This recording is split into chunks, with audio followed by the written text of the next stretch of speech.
అయ్యగారు బైబిల్ తలపాలలో దెయ్యం చెప్తుందండి అన్న. బైబిల్ తలపాలగా ఉంటే దెయ్యం రాదని ఎవరు చెప్పారు?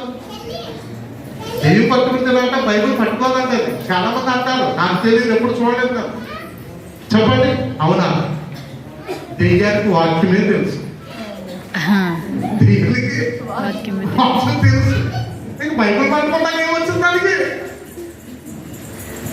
చెప్పండి, మరి ఏం చేయాలి?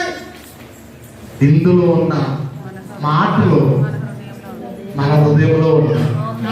ఎప్పుడైతే ఇందులో వాక్యము నీ హృదయంలో ఉంటాదో అప్పుడు దెయ్యం రాత్రి దగ్గరికి, దేవునికి మహిమ కలుగును కాక.